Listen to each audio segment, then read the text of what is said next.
Stab wound, এটা নিয়ে হচ্ছে আমরা আলোচনা করবো। আমরা অনেক সময় বলি না যে ছুরি ভিতরে ঢুকাই দিছে, মানে নাইফ যেটা আর কি, নাইফ আমরা ইংলিশে বলি নাইফ যেটা, এই নাইফটা ভিতরে ঢুকাই দিছে। সো এই ছুরিকাঘাত বা নাইফ এটা দিয়ে যে ভিতরে ঢুকাই দিছে, ভিতরে কোন জিনিসটা ঢুকাই দিছে? নাইফের এই যে পার্টটা থাকে, এই যে মাথার যে পার্টটা একেবারে টিপ, একেবারে চোখা যেটা, ওই জায়গাটা ভিতর দিয়ে ঢুকাই দিছে। ফলে অনেক বেশি ডিপ উন্ড হবে। কি হবে? ডিপ, মানে এটার যে ডেপথটা অনেক বেশি হবে। তো এটাকে আমরা বলি মেনলি হচ্ছে স্ট্যাব উন্ড, যে স্ট্যাব করে দিছে। আচ্ছা, সহজ কথা যে এগুলো হচ্ছে ডিপ উন্ড, যেটা sharp pointed ইন্ড of A weapon দিয়ে করা হয়। পয়েন্টেড, এই কথাটা ইম্পর্টেন্ট, যে পয়েন্টেড যে পার্টটা আছে সেটা দিয়ে, অথবা মানে বডিকে একেবারে পারফোরেট করে বা পেনিট্রেট করে ঢুকতেছে এরকম কোনো ওয়েপন দিয়ে বা অবজেক্ট দিয়ে এটা করা যাইতে পারে। এবং এটাতে ডেপথ অনেক বেশি থাকে ওয়াইডের থেকে, ঠিক আছে, মানে প্রস্তর থেকে ভিতরে গভীরতা অনেক বেশি থাকে, অনেক ভিতরে ঢুকে যায় কিন্তু, ঠিক আছে, এই জিনিসটা ইম্পর্টেন্ট। এবং এমন যদি হয়, আচ্ছা পার্সনটা উপর থেকে পড়ছে এবং উপর থেকে পড়ে এমন একটা অবজেক্টের উপরে পড়ছে যে জিনিসটা হচ্ছে এরকম চোখা, এটার উপর যখন একটা পার্সন যখন পড়ছে তখন কিন্তু তার পেটের মধ্যে একেবারে ঢুকে যাবে, রাইট, বা তার বডির মধ্যে একেবারে ঢুকে যাবে। সো এটাও কিন্তু এই স্ট্যাব উন্ডের মধ্যেই পড়বে, এই জিনিসটা ইম্পর্টেন্ট। অথবা আমরা নর্মালি স্ট্যাব উন্ড বলতে যেটা বুঝি যে টিপ অফ দ্য নাইফ দিয়ে ঢুকাই দেওয়া, ড্যাগার, নেইল দিয়েও কিন্তু করা যায়। আসলে একজনের যাদের নেইল অনেক বড় তারা কিন্তু এই জিনিসটা করতে পারে, নিডেল দিয়ে এটা করা যাইতে পারে, কারণ নিডেলও তো অনেক বেশি পয়েন্টেড থাকে। অ্যারো মানে তীর যেটা, সোর্ড, কারণ আমরা জানি সোর্ড এমন থাকে, রাইট, সোর্ড তো এমন থাকে সোর্ড। সো এটা দিয়ে খুব সহজেই স্ট্যাব উন্ড করা যাবে। তারপরে স্পিয়ার, এটার একটা পয়েন্টেড ইন থাকে, এবং স্ক্রু ড্রাইভার, তারপরে blunt end of iron rod, ঠিক আছে। তারপরে হচ্ছে বুলেট, প্যালেট ইঞ্জুরি, আর অলসো পাঞ্চার্ড উন্ডস, যেগুলো হচ্ছে হাই ভেলোসিটি প্রজেক্টাইলসগুলো দিয়ে করা যাইতে পারে। আচ্ছা, সো মানে এগুলো তো ভিতরে ঢুকে যায়। সো আলটিমেটলি ওই পাঞ্চার্ড, স্ট্যাব উন্ড এদের মধ্যে সিমিলারিটি আছে। আচ্ছা, এগুলো sharp pointed injury, pointed weapon দিয়ে করা হবে। এইচগুলো ইউজুয়ালি ক্লিন কাট থাকে, কোনো অ্যাব্রেশন ব্রুইস এগুলো বোঝা যায় না। এবং যদি ফুল পেনিট্রেশন হয় তাহলে অ্যাব্রেশন ব্রুইস থাকলেও থাকতে পারে, এবং লেন্থ কিন্তু ওয়াইডের থেকে কম হয়। সো এখানে ইম্পর্টেন্ট বিষয়টা হচ্ছে এরকম যে সব থেকে বেশি হবে হচ্ছে ডেপথ, তারপরে হচ্ছে ওয়াইড, তারপরে হচ্ছে লেন্থ। সো লেন্থটা কিন্তু আমরা দেখছিলাম যে ইনসাইড স্টোনের ক্ষেত্রে লেন্থ সব থেকে বেশি ছিল, বাট এখানে হচ্ছে ডেপথ সব থেকে বেশি। এবং ইন্টারনাল হেমোরেজ কিন্তু অনেক বেশি হইতে পারে এক্ষেত্রে, ঠিক আছে। ইন্টারনাল অনেক ব্লাড ভেসেলসকে ইঞ্জুরি করার থেকে শুরু করে, মানে ইন্টারনালি ব্লিডিং হচ্ছে, ইন্টারনালি অনেক প্রবলেম হচ্ছে, যেগুলো কিন্তু খুবই মারাত্মক। হ্যাঁ, বাহির থেকে হইলে হয়তো আমরা বুঝতে পারি, কিন্তু এটা ভিতরে হচ্ছে। তো এটা হচ্ছে সিঙ্গেল এজড ওয়েপন হইতে পারে, ডাবল এজড ওয়েপন দিয়ে যদি আঘাত হয় তাহলে সেক্ষেত্রে স্পিন্ডল শেপ হবে, আর সিঙ্গেল এজড ওয়েপন দিয়ে দিলে একটা ইলিপ্টিক্যাল বা ওয়েস্ট শেপড হবে। আচ্ছা, আর circular pointed weapon like nail spear দিয়ে যদি করা হয় তাহলে রাউন্ডেড হইতে পারে। সো আমরা বুঝতে পারলাম যে ইলিপ্টিক্যাল, স্পিন্ডল, রাউন্ড এরকম বিভিন্ন শেপের হইতে পারে, ডিপেন্ড করে যে কোন টাইপের ওয়েপন দিয়ে আমরা ইঞ্জুরিটা করতেছি, এটা ইম্পর্টেন্ট। আচ্ছা, এবং এখানে যে গ্যাপটা হবে উন্ডের ফলে সেটা কিন্তু আইদার ট্রান্সভার্স হইতে পারে অথবা অবলিক হইতে পারে। কীভাবে ওয়েপনটা ঢুকাইছে এটার উপর ডিপেন্ড করবে। এবং এখানে হিল্ড মার্ক নামে একটা টার্ম আছে। এটা মানে হলো hilt is the hand guard in between butt and blade. So এই জিনিসটা ইম্পর্টেন্ট।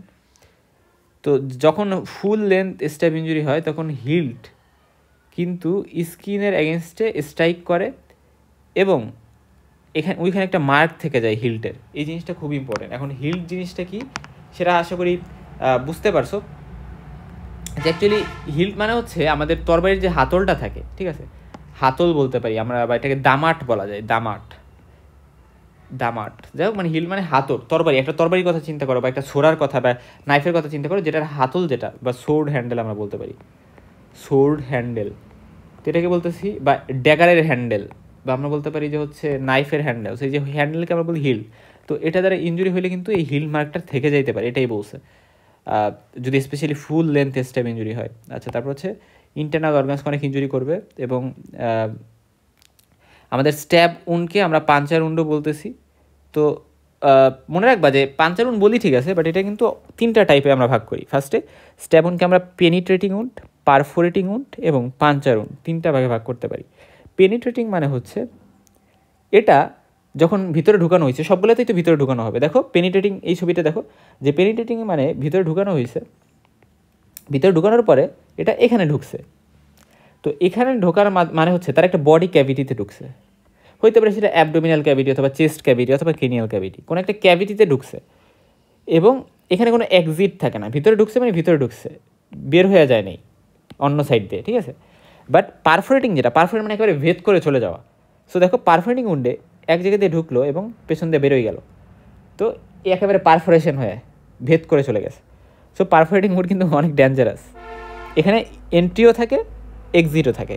এবং পাঞ্চার উন্ড যেটা, এখানে উনটা বডির মধ্যে ঢুকবে এবং কোনো এক্সিট থাকবে না, হ্যাঁ, কিন্তু কোনো বডি ক্যাভিটিতে ঢুকছে এমনও না। সো পেনিট্রেটিংয়ের সাথে পাঞ্চার উন্ডের ডিফারেন্সটা হচ্ছে এই জায়গায় যে এখানে কোনো বডি ক্যাভিটির মধ্যে ঢুকতেছে না।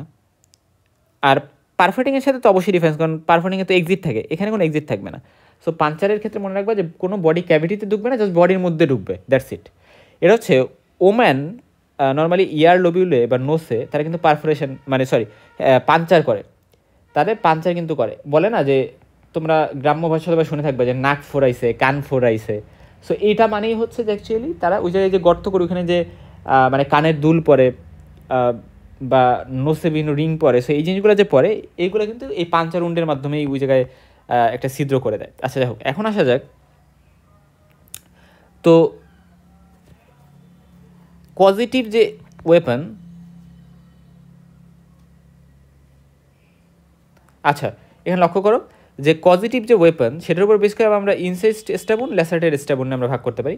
যদি শার্প এইজ পয়েন্টেড ওয়েপন দেওয়া হয় তাহলে সেটাকে আমরা বলতে পারি যে ইনসাইজড। আর যদি এমন হয় যে আচ্ছা কোনো নট সো শার্প বা রিলেটিভলি ব্লান্ট কোনো ওয়েপন দেওয়া হয়েছে, যেমন ধরো মেটাল স্পাইক বা মানে স্ক্রু ড্রাইভার, এগুলো কিন্তু অতটা শার্প না, সো এগুলো দিয়ে হইলে কিন্তু আমরা সেটা ল্যাসারেটেড-স্ট্যাব উন্ড বলতে পারি। সো এই দুইভাবে ক্লাসিফাই করতে পারি। একটা হচ্ছে ক্লাসিফাই করছি মানে এইভাবে পাঞ্চার, পারফোরেটিং এবং পেনিট্রেটিং, আর আরেকটা হচ্ছে ইনসাইজড-স্ট্যাব, ইনসাইজড হচ্ছে ল্যাসারেটেড, এবং wound of entry, wound of exit নামে দুটো টার্ম আছে।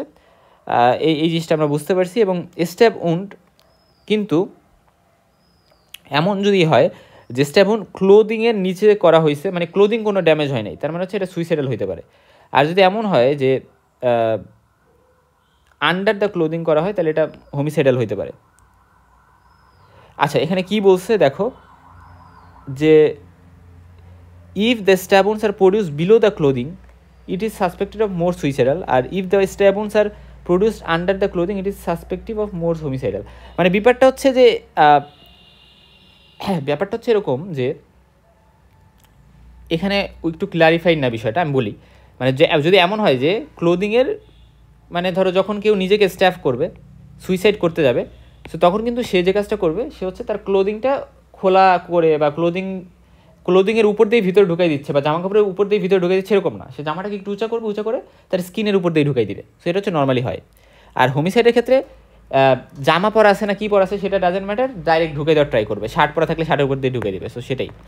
আর কমপ্লিকেশনের মধ্যে হচ্ছে এখানে ইন্টারনাল হেমোরেজ অনেক বেশি হবে, উন্ড ইনফেকশন হইতে পারে, ব্যাকটেরিয়া গ্রো করার চান্স অনেক বেড়ে যাবে, ইয়ার অ্যাম্বুলিজম হইতে পারে, নিউমোথোরাক্স মানে হচ্ছে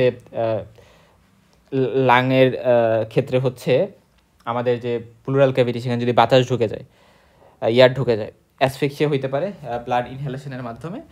সো এটা একটা ইম্পর্টেন্ট বিষয়। এখন আসলে যে পেনিট্রেটিং উন্ডের কথা যদি বলি, এটা একটা ব্লাইন্ড ইনজুরি। ব্লাইন্ড মানে বুঝাইছে যে এটা ডেপথ এবং এক্সটেন্ট অফ ড্যামেজ এটা গেস করা যায় না কিন্তু বাহির থেকে, কারণ ভিতরে একটা জিনিস যখন ঢুকানো হয়েছে তখন কতটুকু ভিতরে ঢুকছে বা এটা কতটুকু ইনজুরি করছে এটা অতটা ফার্স্টেই বোঝা যায় না বাহির থেকে দেখে। এবং এটা ভাইটাল অর্গানসকে কিন্তু ড্যামেজ করতে পারে, এবং যেহেতু ভাইটাল অর্গানসকে ড্যামেজ করতে পারে, গ্রেট ভেসেলসও এখানে ড্যামেজ হতে পারে, এবং ম্যাসিভ ব্লিডিং হতে পারে, এবং ইনস্ট্যান্ট ডেথও কিন্তু হতে পারে, সার্কুলেটরি শকও করতে পারে। এই জন্য এটা খুবই ডেঞ্জারাস। এবং এখানে কজ অফ ডেথ কী হতে পারে পাঞ্চার বা স্ট্যাব উন্ডে? ফার্স্ট কথা, ভাইটাল অর্গানসগুলোকে ড্যামেজ করতে পারে, ইন্টারক্রেনিয়াল হেমোরেজ করতে পারে, সেরিব্রাল কম্প্রেশন করতে পারে, কার্ডিয়াক টেম্পোনারে করতে পারে। যদি পেরিকার্ডিয়াল স্যাকে ব্লাড জমা হয় তাহলে কার্ডিয়াল টেম্পোনারে বলতেছি আমরা। নর্মালি তো পেরিকার্ডিয়াল স্যাকে ব্লাড থাকার কথা না, বা পেরিকার্ডিয়াল স্পেসে। তারপরে হিমোথ্রাক্স হইতে পারে, মানে প্লুরাল ক্যাভিটিতে হচ্ছে ব্লাড চলে গেছে বা বাতাস চলে গেছে বা পাস চলে গেছে, সো এইগুলো হইতে পারে। তারপরে হেমোরেজ হইতে পারে, যেটা পরবর্তীতে শক করতে পারে, চকিং হইতে পারে, এবং যেটা পরবর্তীতে অ্যাসফিক্সিয়া করতে পারে। এবং ভ্যাগাল শক হইতে পারে, ল্যারিংস, ইউনারি ব্লাডার বা ডায়াফ্রামে হচ্ছে গিয়ে ইঞ্জুরি হয়ে, এবং ইয়ার এম্বলিজম, ফ্যাট এম্বলিজম এগুলোর মাধ্যমে অবস্ট্রাকশন হয়ে কিন্তু পার্সেন্টের হার্টে প্রবলেম হতে পারে, ইনফেকশন, অ্যাবসেস, সেপ্টিসেমিয়া বা পেরিটোনাইটিস এগুলো হতে পারে, ডায়াফ্রাগমেটিক হার্নিয়া, ডিউটেনাল ফিস্টুলা এগুলোও কিন্তু হতে পারে, যেটা পরবর্তীতে প্যানক্রিয়াটাইটিস করতে পারে, প্যানক্রিয়াসের ইনফ্লামেশন। এবং সুইসাইড আমরা কখন বলবো স্ট্যাব উন্ডকে? যখন দেখবো যে এটা অ্যাক্সেসিবল এরিয়াতে হয়েছে এবং ডাইরেকশনটা ডিসেন্ডিং, মানে ব্যাকওয়ার্ডস করা হয়েছে এবং টু দ্য রাইট করা হয়েছে, এরকম একটা বিষয় থাকলে কিন্তু আমরা মোটামুটি গেস করতে পারি যে আচ্ছা এটা হয়তো বা সুইসাইডাল হইতে পারে। ঠিক আছে, একটু নিচের দিকে ব্যাকওয়ার্ডস এবং রাইট। আচ্ছা, ডেপথের কথা যদি বলি, এটা ডেপথটা ভ্যারিয়েবল হয় এবং মোস্টলি সুপারফিশিয়াল হয়, অত বেশি ভিতরে ঢুকাইতে পারে না, এবং এটা হার্টে বা পেরিকার্ডিয়ামে ঢুকতে পারে। আচ্ছা, টেন্টেটিভ বা হ্যাসিটেশন উন্ড থাকবে, যেহেতু এটা সুইসাইডাল, সো ফর শিওর কিছু শ্যালো বা হালকা উল থাকবে, কারণ সে যখন নিজেকে আঘাত করতে যাবে হ্যাসিটেট ফিল করবে, ফলে মানে অনেকগুলো উন্ড থাকবে এবং তার মধ্যে একটা দুটো সিভিয়ার হবে, ঠিক আছে, বাকিগুলো কিন্তু টেন্টেটিভ বা হ্যাসিটেশন উন্ড থাকবে। এবং কম্বাইন্ড উইথ ট্রায়াল কার্স, এই ট্রায়াল কার্স মানে হ্যাসিটেশন উন্ড, আর্মস, রিস্ট এই সকল জায়গায় থাকবে। এবং exposure undressing of stab reason, অর্থাৎ যে সকল জায়গায় স্ট্যাব করে ওই জায়গায় কিন্তু আনড্রেস থাকবে, ওই জায়গায় জামা কাপড়ের উপর দিয়ে ঢুকাই দিবে এরকম না, পার্সনটা চাবেন আনড্রেস করে তারপরে ঢুকাইতে। এবং ডিফেন্স উন্ড এখানে থাকবে না, কারণ ডিফেন্স উন্ড হোমিসাইডাল কেসে থাকে। এবং এক্সটেন্সিভ ট্রেসেস অফ ব্লাড থাকবে on hand of the victims, অর্থাৎ যে ভিকটিম সে অবশ্যই যেহেতু হাত দিয়ে নিজেকে আহত করতে চাচ্ছে, তাই নিজের হাতে বা নিজের যে সকল জায়গায় ইউজ করছে নিজেকে কিল করতে, সেই সকল জায়গায় অনেক বেশি ব্লাড থাকবে। সুইসাইডাল আর হোমিসাইডালের মধ্যে ডিফারেন্স যদি বলি, এতক্ষণ আমরা যা পড়ে আসছি সেগুলো বুঝলেই কিন্তু এটা আমরা ডিফারেন্সিয়েট করতে পারবো। এবং এখানে অ্যাক্সিডেন্টালও কিন্তু পার্থক্য করছে, সেই জিনিসগুলো তোমরা একটু পড়ে নিবা, স্ক্রিনশট দিয়ে পড়ে নাও, আমি আর বলবো না। এবং স্ট্যাব উন্ড অটোপসিতে আমরা কীভাবে এক্সামিনেশন করি, আমরা উন্ডের সাইডে একটা প্রব ঢুকাই দিই এবং আমরা লেয়ার বাই লেয়ার অবশ্যই রিসেক্ট করে দেখার ট্রাই করি। সো এভাবে কিন্তু আমরা হচ্ছে অটোপসি এক্সামিনেশন করতে পারি। মেডিকেল ইম্পর্টেন্সের মধ্যে মেইনলি এটা হোমিসাইডালই হয়, কিল করতে বা কাউকে খুন করতে এটা ইউজ করা হয়, এবং সুইসাইডাল হওয়ার চান্স খুবই কম। এবং ডাইরেকশন অফ দ্য উন্ড সুইসাইডালের ক্ষেত্রে ইউজুয়ালি মানে ব্যাকওয়ার্ড এবং টু দ্য রাইট হয়, এই জিনিসটা ইম্পর্টেন্ট। এবং দেখা যায় যে এক্সেসিবল পার্টসগুলোতেই হবে, এবং এখানে হোমিসাইডাল হলে কী কী থাকবে সেটা আমরা গেসই করতে পারতেছি, বা এই চারটা পড়ে আসলে আমরা বুঝতে পারবো। আচ্ছা, তারপর আসা যাক যে অ্যাক্সিডেন্টাল ও রেয়ার। এবং ইন্টারেস্টিং পয়েন্ট দেখো যে বেশিরভাগ হোমিসাইডাল স্ট্যাবিংসে যেটা হয়, অ্যাসিল্যান্ট বা যে খুনি সে বলতে চায় যে যে ভিকটিম ছিল সে হচ্ছে একটা নাইফের উপরে পড়ে গেছে এবং ফ্যাটাল ইঞ্জুরি হয়েছে। তো এই সকল ক্ষেত্রে ইঞ্জুরিটার অ্যাপিয়ারেন্স বা ইঞ্জুরিটার site of the body, close, এগুলা কিন্তু দেখে সুন্দর করে ডিটারমাইন করা যায় যে পার্সনটাকে আসলে কি খুন করা হয়েছে নাকি পার্সনটা অ্যাক্সিডেন্টালি মারা গেছে। ঠিক আছে, সাধারণত যে সকল পার্সন দেখা গেছে যে নাইফের উপরে পড়ে গেছে তাদের ক্ষেত্রে যে ইঞ্জুরিটা সেটা মানে মোরাললেস হরিজন্টাল, অর্থাৎ কিছুটা হরিজন্টাল হবে, কিন্তু ডিফেন্স ইঞ্জুরিস কিন্তু যদি থাকে তাহলে সেই ক্ষেত্রে বোঝাই যাইতে পারে যে হচ্ছে এটা কিন্তু হোমিসাইডাল হয়েছে। এবং কনসিল পাঞ্চার উন্ড, এটা খুবই গুরুত্বপূর্ণ একটা টপিক। অ্যাকচুয়ালি দেখা যায় যে পাঞ্চার উন্ডের মধ্যে কিছু উন্ড এমন কিছু জায়গায় করা হইতে পারে যেগুলো হচ্ছে conceal parts of the body, যেমন হলো গিয়ে কনসিল পার্টস অফ দ্য বডির মধ্যে যেমন আছে ধরো nape of the neck. Nape of the neck মানে হচ্ছে গলার, আমাদের যে গলাটা আমরা নর্মালি বলি, গলা বলতে যা বুঝি তার পেছনের যে জায়গাটা, ঠিক আছে, সো ওই পেছনের জায়গাটাকে আমরা নেপ অফ দ্য নেক বলি। সো এই জায়গায় ইঞ্জুরি করা যাইতে পারে, অথবা মানে নিউবর্ন ইনফ্যান্টকে যদি ইঞ্জুরি করে ফেলে কোনো এক জায়গায়, স্পেশালি ফ্রন্টানালে থাকে ছোটো বাচ্চাদের, ইনফ্যান্টদের, এটা হচ্ছে স্ক্যালে থাকে। আমাদের যে প্যারাইটাল বোন আছে, ওই প্যারাইটাল বোনের সাথে বিভিন্ন বোনের যে জাংশন, স্পেশালি ফ্রন্টাল বোনের জাংশন বা এরকম বিভিন্ন জায়গায় জয়েন্টে কিন্তু ফ্রন্টানালে থাকে। আচ্ছা, তারপর হচ্ছে ফোল্ড অফ দ্য অ্যাক্সিলা, এই জায়গাগুলো কিন্তু কনসিল, লুকায়িত, দেখা যায় না সহজে। আচ্ছা, তারপর হচ্ছে ফিমেল ব্রেস্টের যে ফোল্ড থাকে ওই ফোল্ডে কিন্তু করতে পারে। তারপর হচ্ছে left breast of a female, ওইখানে যদি করে, কারণ ওইখানে হার্ট থাকে যেহেতু। পাশাপাশি হচ্ছে মিডিয়াল ক্যান্থাস অফ দ্য আই বা ইনার ক্যান্থাস কাকে বলে এটা আশা করি জানো। মিডিয়ালি দেখবা চোখের, মানে আমি যদি একটু বোঝানোর ট্রাই করি, ধরো এই যে চোখ, সো চোখের মিডিয়ালি এখানে এরকম একটা থাকে না, মানে এই যে তো ধরো চোখ, তো চোখের এখানে যে মিডিয়ালি একটা জিনিস থাকে একটু উঁচু, এটাকে আমি বলি মিডিয়াল ক্যান্থাস, ঠিক আছে, মিডিয়ালি অবশ্যই, ল্যাটারালি না কিন্তু। সো এই জায়গায় ইঞ্জুরি করা যেতে পারে, যেটা ব্রেনকে ইঞ্জুরি করতে পারে। এবং fornix of the upper eyelid, so upper eyelid কাকে বলে? আইলিড মানে হচ্ছে চোখের যে পাতা বলি আমরা, সো আইলিড আপার আইলিডে কিন্তু ফর্নিক্স ইঞ্জুরি করা যেতে পারে এবং নেজাল অ্যাপারচার্স বা নস্টিলস নাকের ছিদ্রর মধ্যে ইঞ্জুরি করে ব্রেইন ইঞ্জুরি করা যেতে পারে এবং সফট প্যালেট ইঞ্জুরি করে ব্রেইন ইঞ্জুরি করা যেতে পারে এবং all natural orifice mouth vagina rectum যাতে মানুষ না দেখে, ঠিক আছে। সো কনসিল পাঞ্চার্ড উন্ডগুলো কী কী দ্বারা করা হতে পারে? নিডলস, নেইলস, পিনস, মানে যে জিনিসগুলো খুবই এমন এমন ইঞ্জুরি করবে যে জিনিসগুলো বোঝা যাবে না, যে ইঞ্জুরিগুলো বোঝা যাবে না, খুবই ছোটো একটা ছিদ্র করে ফেলছে, বাট এই জিনিসটাই মারাত্মক হইতে পারে। সো এটা মেনলি হোমিসাইডাল পারপাসেই করা হয়, আনডিটেক্টেবল ইঞ্জুরি যাতে মানুষ না বুঝতে পারে, এই জিনিসটা ইম্পর্টেন্ট, খুবই ইম্পর্টেন্ট কনসিল পাঞ্চার উন্ড। এখন হচ্ছে পিথিং। পিথিং টার্মটা বলতে কী বোঝায়? এটা মানে হচ্ছে একটা পাঞ্চার উন্ড যেটা নিডেল অথবা পিন দ্বারা করা হয় নেকে, কিসের মাঝে? বেস অফ দ্য স্কাল এবং ফার্স্ট সার্ভাইকাল ভার্টিব্রাল মাঝে, ঠিক আছে।